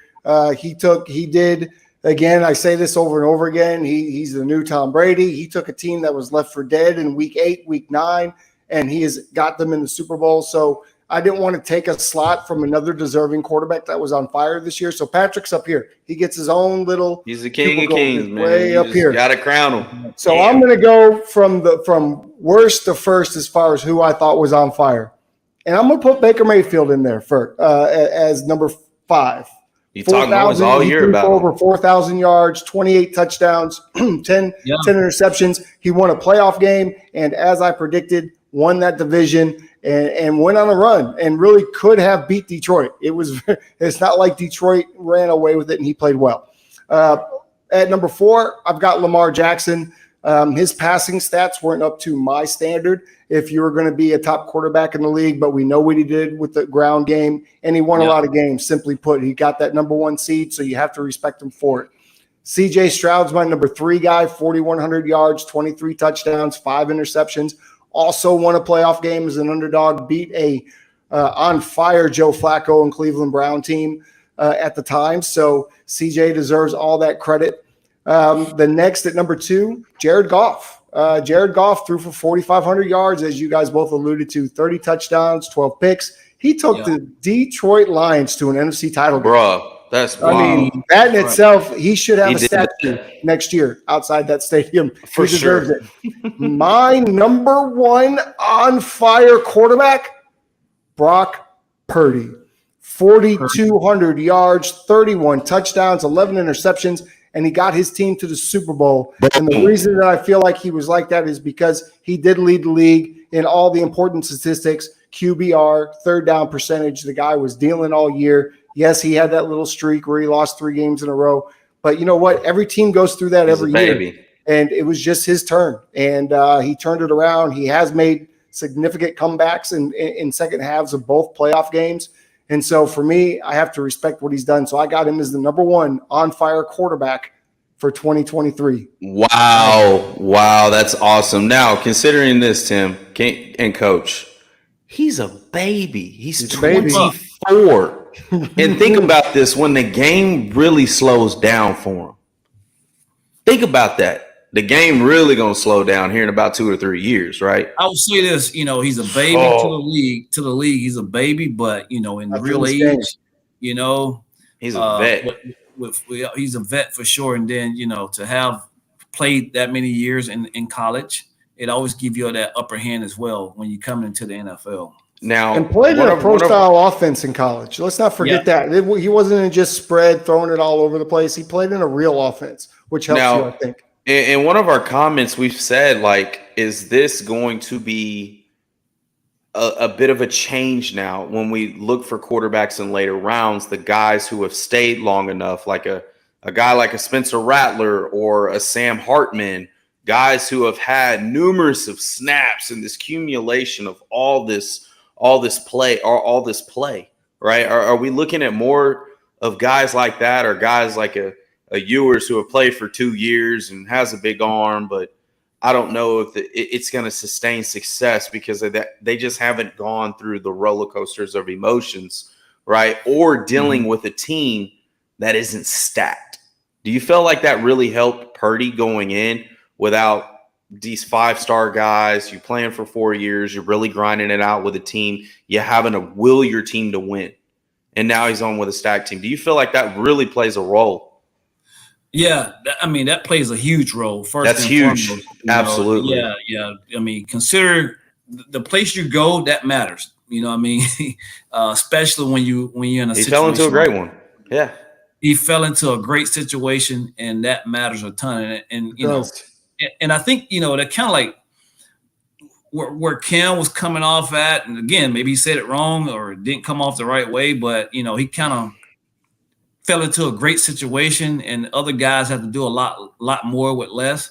But, he kind of fell into that thing to where I can be a game manager, and there's nothing wrong. I don't even know why it's a debate. I think it's a compliment. I'm like, thank you. Every quarterback's a game manager. Make all the right decisions. Every last game. Thanks, Bub. Some can just do more than others. You know what I mean? Yeah. So, to me, I'm lost by the whole argument / debate. You know what I mean? I think, to be a game manager, I will be, raising the roof saying yes, I am a game manager. And coach, to say what you were saying earlier in the show, you had the opportunity to scout him and you had him on your list. What are some of the things that you're seeing now? Did you see that on tape back then of what he can really do? Yes. Wow, this is different. Yeah. You saw those intangibles, man, of guy who can anticipate throws well, who can, he did a great job of his pre-snap, post-snap reads, you know what I mean? Yep. And, he had that, again, like talked about it, that to where, those intangible were how did he does that? Some things that you don't teach on drills, but he does it. Right. You know what I mean? Absolutely. Yeah. And so that was the same thing that I saw back then and what I'm seeing now. Right. And it's so important for so many of these guys to play different sports. You can see all those qualities in guys. Got that baseball in them. That baseball in you, the basketball skill set, all those things, man. They play a big part for sure. Now, the crazy part is, even though he fell so far down, when you look at him on the podium with Pat Mahomes, he's not that much bigger than Purdy. No. Did you notice that, Tim? I noticed that Pat is chubby. He's not that much bigger than Purdy, though. As far as his build, he's just a little bit taller. But I was like, what are y'all talking about? He's small. He looks small with his line because his line is enormous. His line is huge. It's his face. He's got that baby face, man. He looks like he's 15. He looked like last night looked like he was a Make-A-Wish quarterback on stage next to Patrick Mahomes. Hey, you see, he had the eyes of a killer, though, didn't he? No, he looked nervous. He did not look like a killer. He didn't look nervous at all. He looked like he wanted an autograph. Nah, he looked like he wanted to be locked in, ready to play. Okay. He looked like he could. I'm surprised he didn't pee himself a little bit. I'm going to send you a clip. My man had a clip. Okay, now we're going to get into our garbage juice, which we always enjoy because, Coach, the garbage juice is where you live when you don't play well. That's just what happens. You just get thrown into the garbage juice. Some quarterbacks had more residency in the garbage juice during the year than others. For you, who are your top 5 just garbage juice quarterbacks of the season? Yeah, man. You hate to put guys into the garbage juice. Hate to put them there, but sometimes so they put ruthless. themselves there. Jeez. But sometimes you just go there, you know, in no order, but just how I put it down. You know, and I thought this guy got better, but at the same time, it was just like, come on, man, like really. But the first guy I got on my deal is Zach Wilson. I had the same guy. You know, you know, it's you know, me personally, I was really shocked that he got drafted high at all. I'm like, he should be third or fourth period for me, third or fourth round. But it was third or fourth round. Yeah. Okay. Yeah. I think so oftentimes, man, these guys get caught up in these big arms and all that stuff and don't look at the overall picture process, the whole package. The whole package, the intangible, the guy here, and you know, can process the information really good and all those things. Yep. And then I had Tannehill. Tanny Poo is what I call him. Tearing him up all year. Yeah, he fell off bad, man. For whatever reason, I don't know. And I got two guys here on the same team, Zappy and Mac Jones. Oh, hey, we got the same guys. We got the same list. This is great. Oh man, it's gonna be a short. This is gonna be a short one. This is gonna be a quick one. Yeah. It's so unfortunate for those guys. You know what I mean, for what they had to go through. But you know, it is what it is. I mean, it's a category, so we had to put them in it, right? You had to put them in it. That's right. And then get better. Go see Coach. Yeah, go see right, Coach. Man. Sit down by him. Right. Bring your playbook. My last one was Daniel Jones. Oh, you know, unfortunate he got hurt, but you know, it was just never right from the beginning for him with him. Yeah, especially after he got paid, and you think he must be the guy. They must see something that the rest of us don't, and you know, they think he's Josh Allen, and he is not Josh Allen. Athletic, can run, did a great job last year, but I just didn't see the deservings of what that was. Right. Brandon, who are you putting in the garbage juice? Top 5 of the year. Number 1, Kenny Pickett. Come on down. 6 touchdowns and 4 picks. What in the world? You're a franchise guy? Yeah. Oh, Lord. Okay, we got to figure something out. Number 2, the whole Patriots QB room. You had an opportunity to really take advantage of a moment. Even Mac Jones having confidence issues, and nobody grabbed the position by the gonads. Nobody. Number 3, the Minnesota Vikings QB room. Again, sorry, XO. Kirk Cousins was having a top 5 MVP season until he tore his Achilles. There was an opportunity for one of those young bucks to rise, and they failed to do so with a total of over 22 turnovers. Oh, my goodness. That's terrible.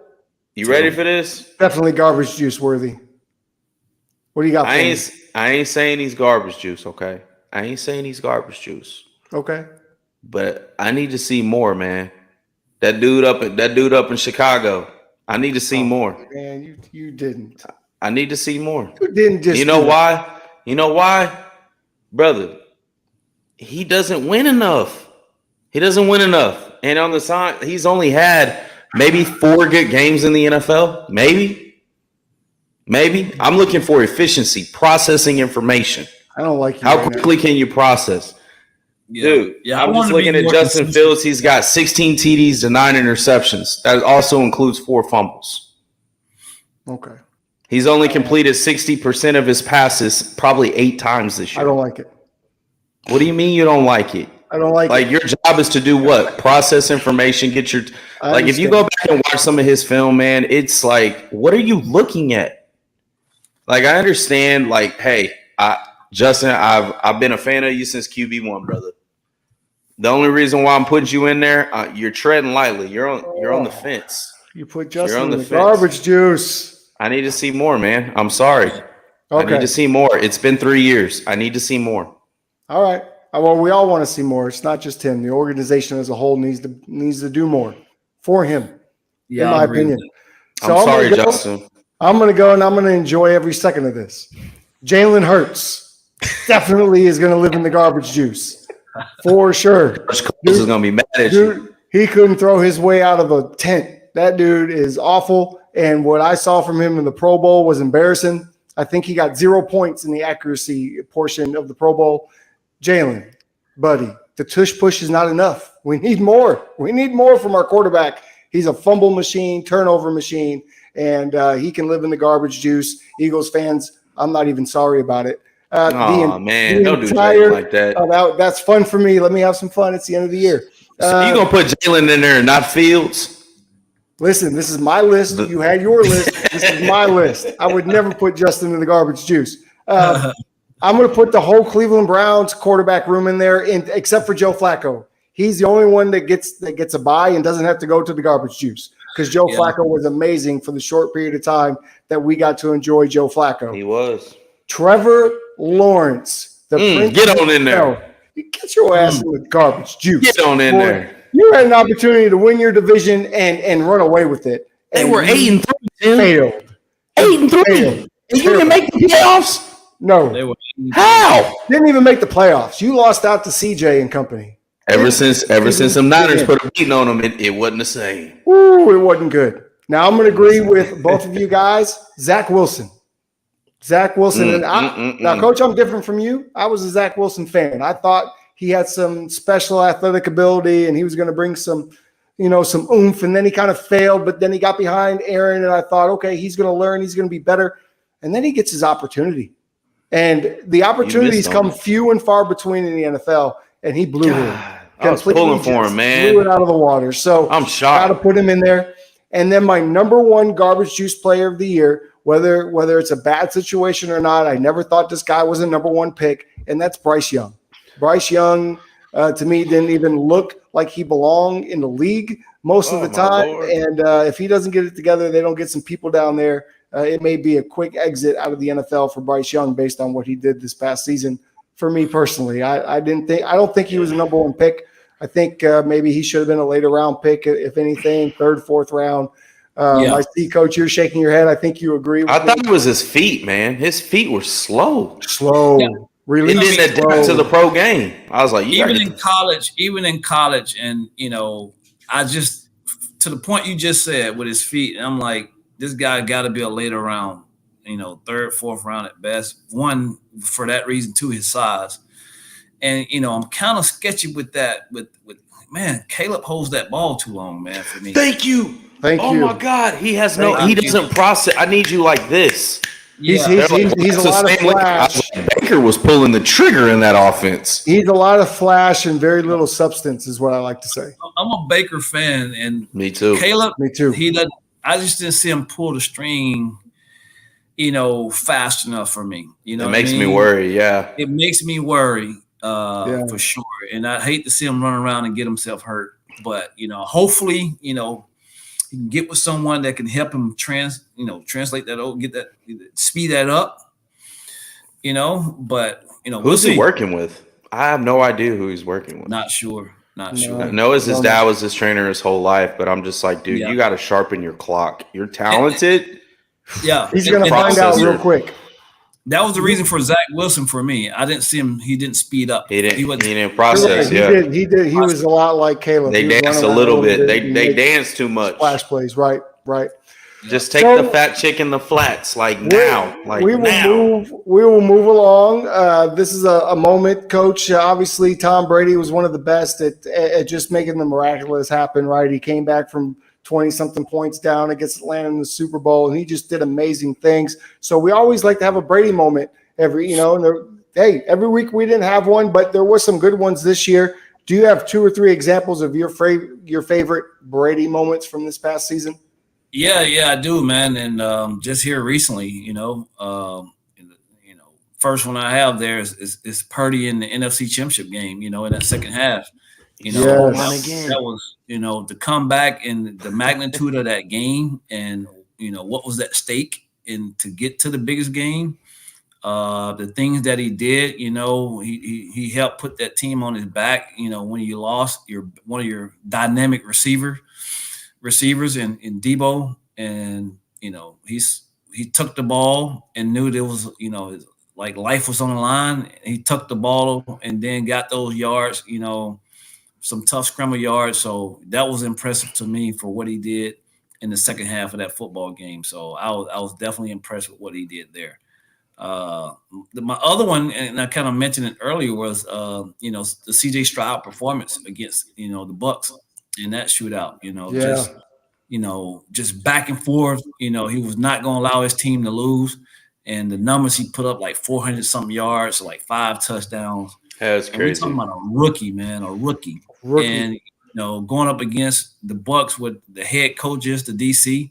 And you would think that he would figure that out by now, like how to stop this kid. But, man, he had that thing rolling, man. So, those are 2 Brady moments for me. And it's kind of like, the Super Bowl of the Atlanta Falcons with that game. And, when Brady was young, his first Super Bowl win. And, he was just, what he liked. That's what he liked. Dyson. Yep.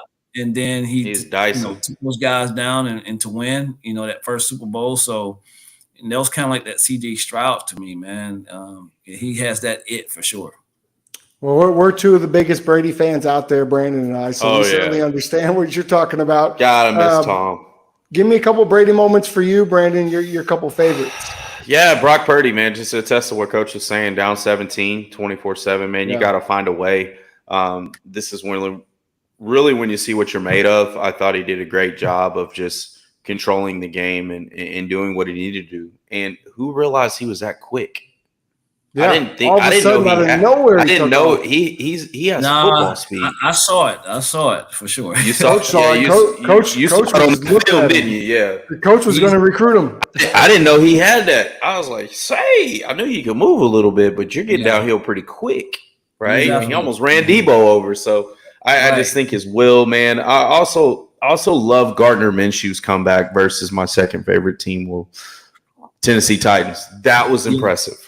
And that was quick. That was, I mean, under a minute and 30 in the game. He scores, ties again. They go into overtime. Then he drives and throws it to Pittman and scores again. I was like, he upset him. And it was really cool to see. But another one was Geno's. He had 4 fourth-quarter comebacks this year. Geno Smith was great this year. And when he had one in Detroit. He had one here. Got hurt. He had one in Arizona. Yep, he had one there. Right, had one in Seattle. When you needed it the most, Geno was clutch. I like that. He had the one here for the against the Cowboys, but the Cowboys. He would have had the 5th. He almost had a 5th one here. I mean, he was dealing. The lights are bright, dude. That something about it. That dude turns on. Yeah, you keep that game close. You keep that game close, man. Geno will find a way, and I like that about him. Yeah, I've got 2 of them. I've got 2 of them. The first one I'll talk about, Brock Purdy in the 4th quarter of the NFC title game. It was Purdy. This is a Purdy podcast. Hey, man. What stuck out to me was that on Monday morning we were talking about the Brock Purdy runs and not the Lamar Jackson runs. Right? It was right. You see Brock take off with his legs. He put his head down and chugged along, boy, and it was. It was when you saw it in his face. We've seen Brady run. We've seen Manning do it, even though, we saw John Elway do it later in his career when he wasn't comfortable anymore and he helicoptered in the Super Bowl against Green Bay. It was the will to win. He was going to do whatever it took to win that game. That was his job. My man was dialed. And I love that. My number one Brady moment of the season is Patrick Mahomes in the playoffs. There was no reason for him to have beat the Bills. There was no reason for him to have beaten the Baltimore Ravens. I expected them to beat the Dolphins sheerly because of the weather. He's a scary dude, man. So that didn't surprise me. But the fact that he's playing in this Super Bowl with this cast around him, it's amazing. I mean, it's amazing. We can't sit here and say who his number one receiver is, to be honest with you. It's Travis Kelce, the tight end, right? And Rice was balling too. Look, right, Rice, but is he a true number one? I mean, no one is really – is Valdez-Scantling, who had a couple of huge catches 2 weeks ago. Is he a number one? I would say no, he's not. He's probably a 2 or 3. And so the fact that he's done this to me is and we saw Brady do it with almost no one around him, right? With a couple little white dudes at receiver. So this is very Brady-esque for me. And so I had to give him – his playoff run has been epic. Oh, it's been incredible, but let's not discount his ability to manage the game properly. Yes. Yeah. Even though as a dynamic athlete as he is, he's a game changer for sure. But he now understands what's ahead of him in the down and distance. You can tell he understands the game, and he doesn't have to get in his own way. Like, I gotta make this play. Right? He's like, oh no, he's open. Oh, okay, he's open. Okay, it's time to be me. Okay, I'm gonna do me. Right, and I think he has that command, unlike he has had in the past, and that makes him so dangerous now. Yeah, I also saw him this year. Yeah, throw more balls away this year too. Right. Yeah, in the words of Kenny Loggins, he knows when to hold them and he knows when to fold them. That's right. He's getting really good at that. That's past my age group. Is that the guy from Top Gun? Yeah. No. It's so funny. Yes, it is. Yes, it is. I said Kenny Loggins. I meant to say Kenny Rogers. That's how old I am. I definitely don't know that. Let's get into just a brief legacy conversation, and I did this because Coach is on the line, and so I really, from your expertise, what will this do should the Chiefs and Mahomes win? What does this do to his legacy? Where is he in that conversation with Tom Brady? Yeah, you're right. If he win this game, and say he, but it's a team, of course. But if you win this game here, you for sure start to get into that having that talk, the GOAT talk for sure. And, I don't think you have it now up until this point, but if you win this game, because he's been there, this would be his fifth time being there, or whatnot, or fourth, or whatever it may be. I think the fourth. Yeah, the fourth. And wow. But I think you said it with the supporting cast and how young he is. You know what I mean? And to have gotten there and to win it this time around, you got to start having that conversation. You can't just ignore it. You know what I mean? You got to start. He started, creeping into the room. Like, I think he's at the door right now, but I think he started creeping into the room. You know what I mean? Okay. Sure. Yeah. I love that. Brandon, where are you at? If he wins this, where are you at with Mahomes' legacy right now? I think with his legacy, we're getting a little bit too far down the line, down the rabbit hole with Tom, competing with Tom. If he wins 3, this puts him in a class with Aikman and all the others. I can't remember another quarterback that's won 3 rings. Can you guys think of one? Yep. Well, this puts him ahead of Staubach. Okay, now we're knocking on the door, right? This puts him ahead of Elway, Peyton. Yep. Peyton's got 2. Eli's got 2. Well, we know he's damn near better than Eli. But playoff Eli? Ooh. Playoff Eli is something else. This puts him ahead of Rodgers, the guys who have, multiple Super Bowls. But Aikman's the guy with 3. And now you get with Aikman, right? Okay. Now you're knocking on the door with Joe Montana. Joe Montana was 4-0 in Super Bowls. You cannot. Right? Yeah. So for Pat to pass Joe, I feel like he needs to at least win 5 and go 5-1. Okay. The undefeated, I think he's got a ways to go with Brady. Yes, if he has a 20-year career, we kind of averaged it out. He gets 7 rings in 20 years or he breaks it, right? He's going to a Super Bowl every third year, it feels like. Now he's 4 out of 5, which is – he's just there all the time. That's crazy to me, right? So I think this puts him in a class with Troy Aikman. I mean, with that 3rd Super Bowl ring, sure. Now I'm chasing 4. I'm trying to compete with Joe Montana. Now, once I get to that 4th Super Bowl, now I can go knock on that door to Tom. I think but he's not there yet. He's down the hall. Terry's won 4. Yeah, but Terry did it with 4. And we don't, it's funny. We never talk about Terry Bradshaw in the same breath as Joe Montana, and we really should. I think that's unfair. Obviously, he played on those great defense teams, and Franco Harris, and he had great receivers, but those Joe guys Montana used to get a 3-point stance. Joe Montana had Jerry Rice. Joe Montana had Roger Craig. So how many Bart Starr have? 4? No. 3? I think Bart Starr had 2. He won the first 2, and that was it. So like I said, if he wins his 3rd, this puts him with Aikman. And now you got 1 more, and now you're knocking on Joe's door. Yeah, it's too quick for me, all this GOAT talk. And it's too quick. We live in the prisoner of the moment so oftentimes, and we like to talk about the GOAT, and we like to, for me, let the guy play out his career. But, we think about GOAT and we talk about Tom Brady. Who's the only guy to have beat Patrick Mahomes in the Super Bowl? It's Tom Brady. Who's the only guy to beat Patrick Mahomes in the playoffs outside of Joe Burrow? It's Tom Brady. And so for that fact alone, until he passes Tom Brady, and I mean with rings, 8 Super Bowl rings, he's got to get 8. Then we get you the GOAT, right? Until then, I think Tom Brady's going to keep that, but I think Mahomes will get into that conversation with Joe Montana and Terry Bradshaw, and I think we will look at him and go, man, he's probably the most talented quarterback we've ever seen to be able to win as much as he did. And some people will call him the GOAT. Over he's Brady, the most talented as far as the ability, Brady. the spine, just the uncanny arm angles that he does. He's flexible. I think he's a different generational guy, and I think he'll forever be the greatest of all time in his generation. As though baseball and basketball skill sets. Man. He'll drive you nuts as a coach on film until he makes the play. I mean, Coach, you've probably watched this film.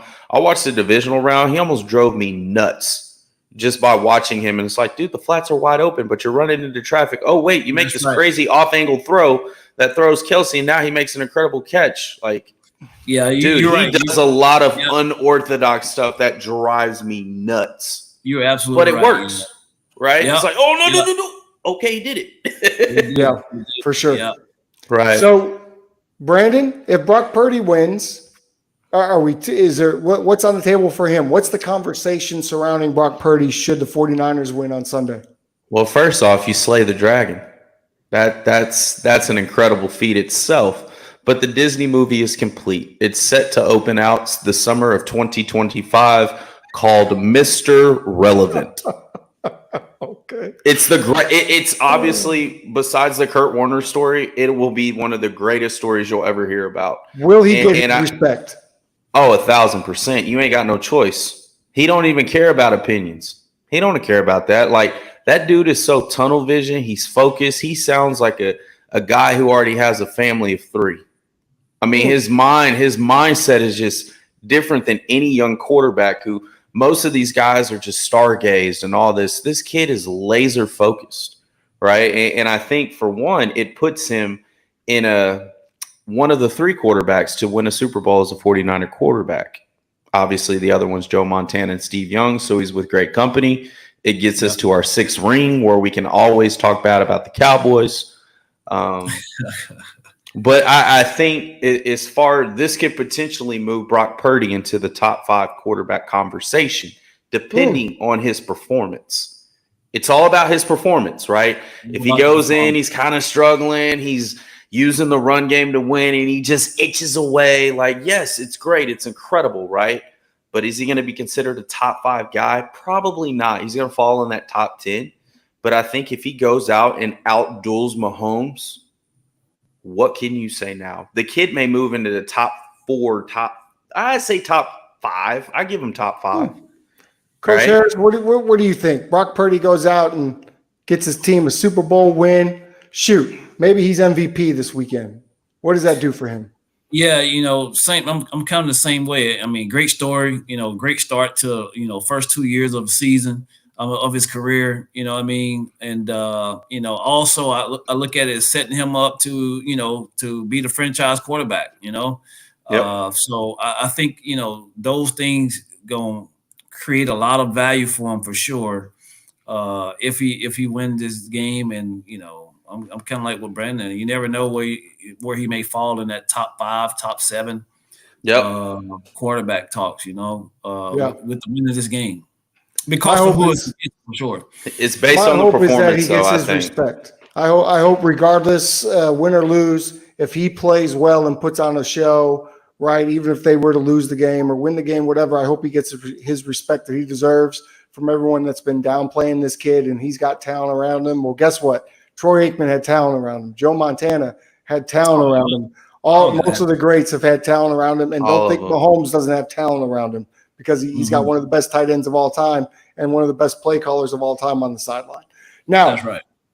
We've talked about Purdy winning. What's it do to Mahomes if he goes out and loses this game? How does that change the conversation? Because we talk about Jordan in basketball, never losing the finals for guys that cut for Jordan as the GOAT like I do. That's our argument. He never lost, right? And LeBron, well, he's lost. Is that the conversation we're going to have with Mahomes? Yeah. What do you think, Coach? Yeah, I think you still, be one of those things to where he's still the greatest to play the position, and overcame a lot this season with a slow start. From how they started out, and kind of similar to when they lost the Super Bowl against Brady, in the Bucks, because they didn't have a great offensive line, that year. So, I think you're still gonna have that conversation. He's one of the greatest to play the position.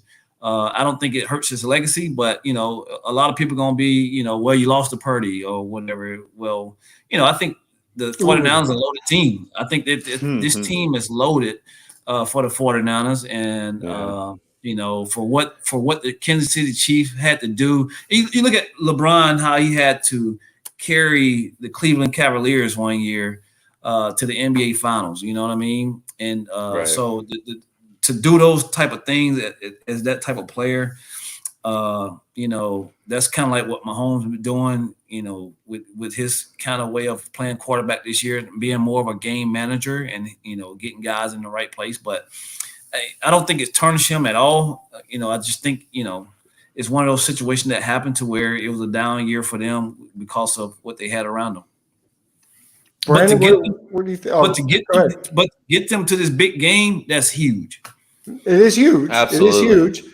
Brandon, what do you think? I mean, as a guy that never lost the championship game as a starting quarterback, Mr. Brandon Newey, what do you think of Mahomes losing the Super Bowl? Does that hurt him? I mean, you've never lost the championship game, so. No, I don't think it hurts him. No. I think he's still going to be in contention to be one of the best, but this does put a little bit of a stench on it. He would be 500 in Super Bowl appearances. Right, that would put a stint on him, and you lost to a kid that wasn't supposed to be anything until he was. Does Travis Kelce retire after this year and sell off with his brother, or with Taylor? I'm just saying, does he go out? I mean, what more do you have to? I've heard Jason's not going to retire. By the way, really, at the Pro Bowl, he was giving autographs, and people were asking him, and he was saying he was not retiring. Now, he may have just been in the moment. Wow. But that's what he was saying. Ooh, I know his wife mad, boy. His wife has come out and said whatever he does, she'll support. Oh, I know. She's pregnant again. She's pregnant again. So again? Yeah. That's the fourth coming? I don't know how he's going to get away with that. No, he got to go make that money, man. But I don't think it did anything on his career. He's got a long way to go, guys. This guy's only been in the league for, what, 6 years? Yeah, he does have a long way to go. It sounds like this from is what like you the guys are saying, first parts. This is the first series of Patrick Mahomes. It sounds like Purdy has everything to gain and Mahomes has everything to lose in this game. But what if Purdy loses? Is he still the franchise quarterback, or is he the guy that we all?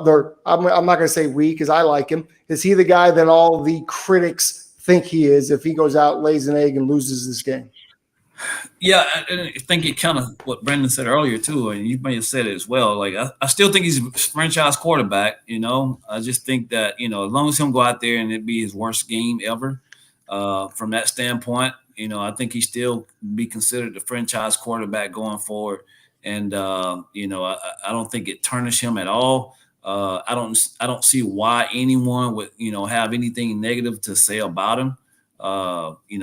Again, as long as he don't go out there and have the worst game of his life, and go out there and just compete and let the chips lay where they may. No, I think he'll be fine. Sure, I agree with you. Unless hopefully he doesn't, do what Peter Schrager on Good Morning Football said and throw a pick six to end the game, or come out and just turn the ball over. I don't think he does that, but if he does, maybe we look at him a little differently. But I agree with you. I think he's earned the right to be the 49ers franchise quarterback. But let's ask the 49er fan, what's it do to Brock if he loses the game and doesn't matter how he plays?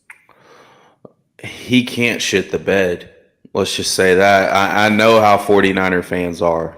I know how we are. And as much as I love Brock, you can't lay a stinker. Because if you lay a stinker, the way our organization is set up, they will find another quarterback.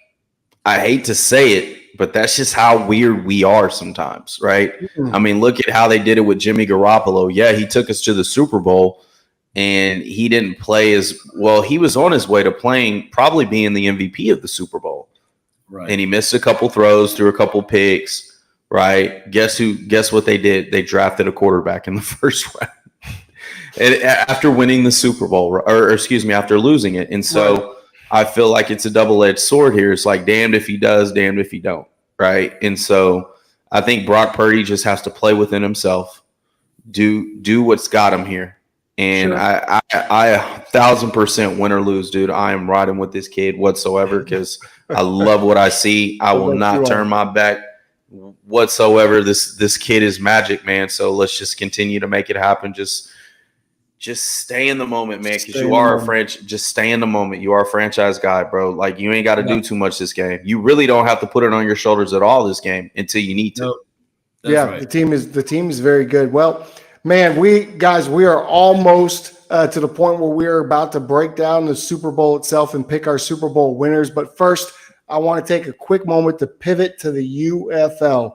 And I want to get a sense from you, Coach Harris, on what we can expect and remind the people that this year, Brandon and I will be covering the UFL and we'll be talking about the quarterbacks and bringing you information as far as who they are, their stories. But Coach, real quick, tell us a little bit about your story, how you ended up from playing quarterback at Tennessee State to coaching in the UFL, and what the people can expect from this newly formed UFL this year. Yep. So, my journey through the whole coaching aspect, played at Tennessee State, like you said, played quarterback there for 2 years. I transferred in from Mississippi Gulf Coast Community College to Tennessee State. So many great quarterbacks came from that school. And, just when I was recruited by those guys, I would go through the history of so many great quarterbacks that was there before me and just looked at their career path.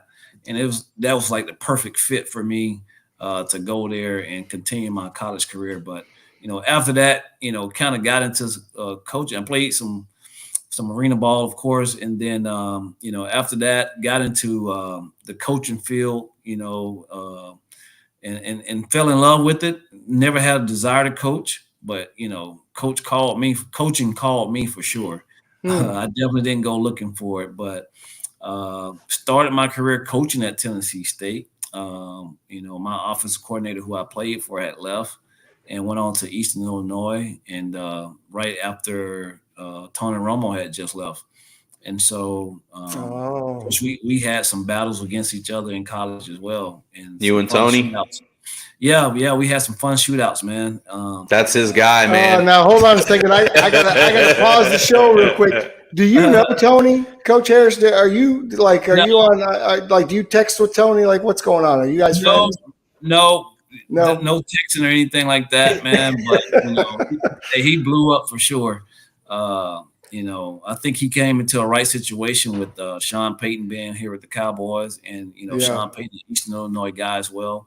Well, you see the jersey on my wall. That's my guy. Yeah, he's a Romo fanatic, dog. He probably couldn't even orchestrate the show if Tony was on here. I'm trying to get Tony on the show. So if you know somebody who knows somebody who knows Tony, we're just trying to get him to come on the show and tell us his story. Hey, well, let's work on it, man. Let's do that. I love that. So continue. I am sorry to interrupt the story that is Coach Harris. Yeah, you're good, man. And Tony, coaching college football for 17 years. I did an internship with the Tennessee Titans. Nice. That was fun, and a lot of knowledge in the rooms with those guys for sure, and put a lot of coaching knowledge on my career. And then, I got in with the XFL with who my boss is now. My head coach is Reggie Barlow. I was his offensive coordinator up at Virginia State and with the quarterbacks. And I had worked for him before at Alabama State, for 4 years. And so when he got the call to be the head coach for the DC Defenders, I took over as being the interim head coach there. And then it was a no-brainer for me to come join the staff, because to be able to come coach some pro football and to coach some of these guys who have played in the NFL, to help develop them up and get them back to the NFL to create value for themselves, couldn't turn down that opportunity. So that's kind of, where I am now, going on my 20th season this year of coaching. Congratulations, going through that for 20 years. Gosh. 20 years, and never thought I'd be coaching for that long or period. But I have no regrets about any of it, and it's been fun for sure. Well, hats off to you, and remind us again, when does camp start? Is that coming up soon? Yeah. We report as coaches on the 19th of February. The players a few days after that, and then practice will be a few days after that. So the exact date, I don't have it just off the top of my head. Oh, wow. And everyone's here in Arlington, correct? Everyone practices here, then you travel for your games. Yep, everyone is here in the DFW area, and which I think is pretty cool to be able to get all of the proper nutrition all the players need, the strength and conditioning part of it for that reason as well. And then fly out any games outside of the state of Texas, we'll fly out to them. So and then let these guys compete. And like I told the guys earlier today, like my job is I work for y'all. My job is to help you guys get to where you want to get to, and I'm gonna do that for sure. All right, what a great message. Well, they're lucky to have you, Coach. We're lucky to have you on the show here tonight. We appreciate it. Guys, tune into the UFL. It's going to be exciting. You're going to be fiending for the NFL. There's arena football out there, NAL, CIF, IFL. Of course, we've had Coach Andre Coles from the Frisco Fighters here. They're part of the IFL. We've had Dixie Wooten on as he's an IFL winning coach there in Bay Area. So, guys, there's a lot of football to watch in the spring. A lot of good athletes, and the UFL is really partnered up with the NFL. So, really get in there and get to know who these guys are. So here we are. We are finally to the main event. We're going to pick the Super Bowl winner and break down the game a little bit. We have Mr. Irrelevant playing the king himself, right? The baby goat in Patrick Mahomes. What a great Super Bowl we have. Coach Harris, break it down for us and pick your winner. Yeah, I think, first and foremost, I think this is going to be a very exciting game starting out. I think he's going to start out, a little slow, but I do see, Kansas City, breaking the ice first, with a score, whether it be field goal or touchdown. I think, with Andy Reid, man, you can never – you give him this much time to come up with a 15-play script,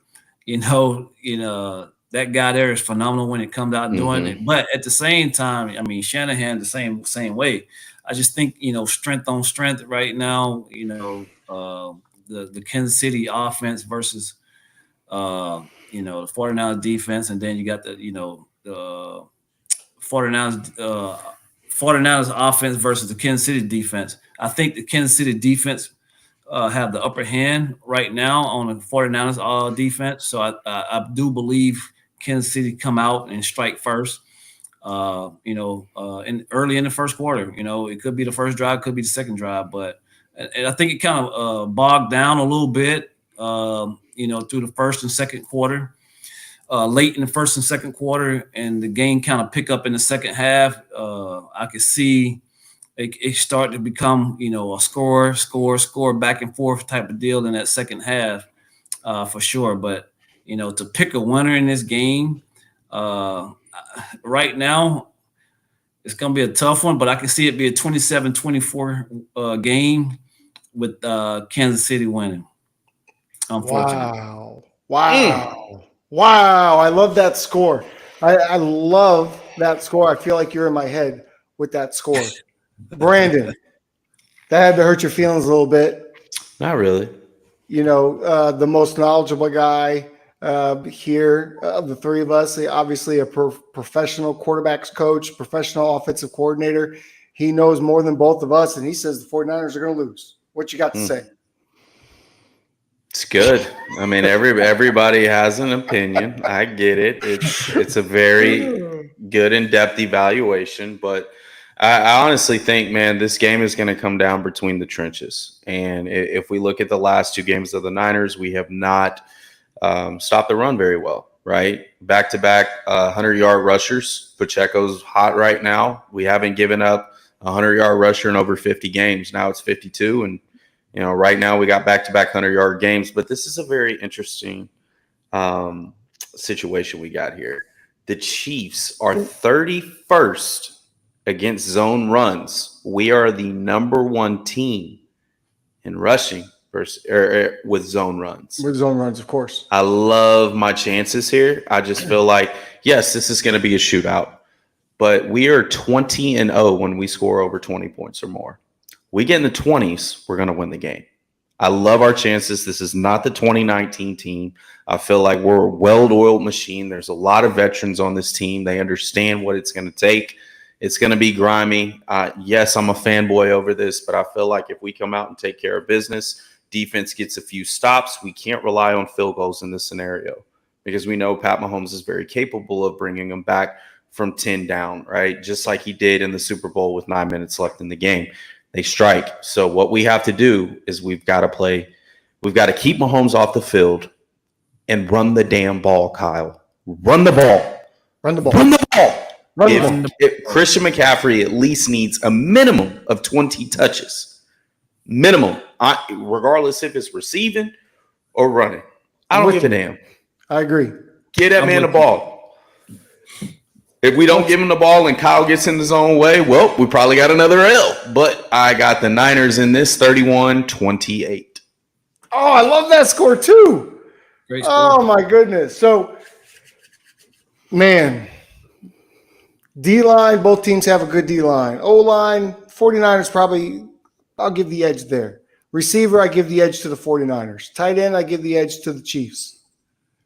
Quarterback, I give the edge slightly to Patrick Mahomes right now based on how Brock Purdy's playing. There's one reason and one reason alone that I'm going to pick the winner of this game.